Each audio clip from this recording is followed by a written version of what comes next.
Today we are here with, first of all, it's raining. We're in Harlem right now. We're in a brand new, just so you get a little glimpse of where we at. We're in the corner. There's a Starbucks coffee. It used to be, back in the days, a cleaner. Used to be, remember back in the days, used to be a weed spot too, next to the flower shop. That was crazy. I was young. I used to know people going in there, but I'm here with Paul. Matter of fact, what's your name? Introduce yourself. Paul, my name is Paul Cologne. Paul Cologne. Paul Cologne, just so you know, Paul Cologne is what you call a Vietnam vet. Alright, he's a Vietnam vet, and I'm just giving him a little interview because I've known Paul all my life. I seen him grow. I grew up in this neighborhood, and I seen him since I was young. He's still here, and he's still here. So I want to know about your Vietnam experience. How did that shape your life? At what age did you get into the service? 17 years old. What? Which? In the Army. Okay. Fort Stewart, Oklahoma. From there, I went to Fort Bragg Airborne, 82nd Troop. I was jump school, 17. It was a jungle. I never seen no jungle. I guess it was pitch black. But I done what my president said, do this. Who was the president at the time? Yo, ¿quién era el cabrón este? Was it Nixon? I don't know. I don't know what we were there anyway. That shouldn't have been our business. All right, so what made you get into the service at 17 years old? Why did you make that decision? What was going through your mind? What was happening in your life at the time? Yeah, they just had killed my brother in 117. My mother said, get out of New York.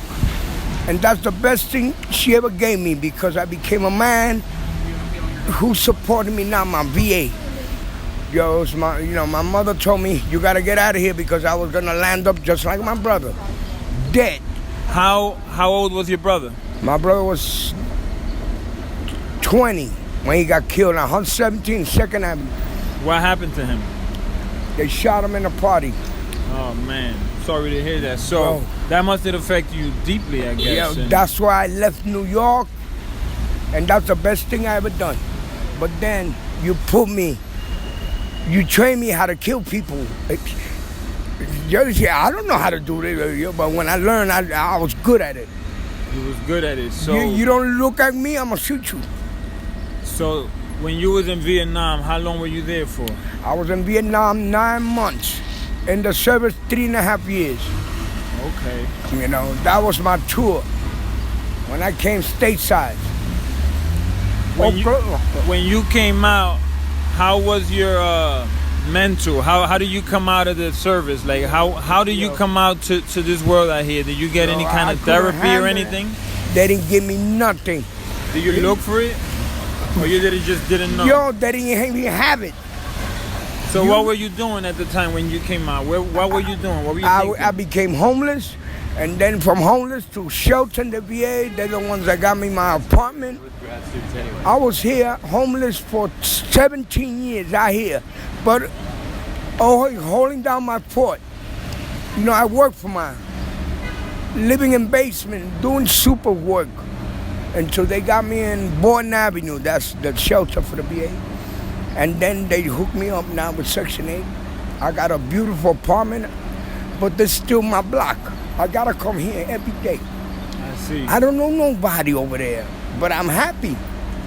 I got keys. I just gotta put my key, lock the doors. So, what advice would you give anybody who's young and thinking about getting into the service? How do you feel it affected your life? Do you feel it was for the good, for the bad? I mean, you obviously said it was for the good, but there was still some hard stuff to endure. But do you feel it was all worth it? To me, it was worth it because I'm still here. And what advice would you give any kid or any young teenager who's thinking about it? Get out of here. Get out of the streets. Get out of here. The service gives you opportunity. You can go to college. Now, it's a whole different thing when I was there. Now you could go to school. You could be anything you want now. In that era, That was 45 years ago. But you can still do that now. Have you thought about doing any of that now? Nah. I'm just gonna say, leave me alone. And lay back Lenny. Bam! Let me shut up. All right, Paul. Well, listen. Thank you for being on the show. Anything you want to say to anybody? Yo, thank you for listening to us. Bam! Signing off. You already know. Yo. Hey. Hello, miss. Hi. It wasn't me. That can say anything I want.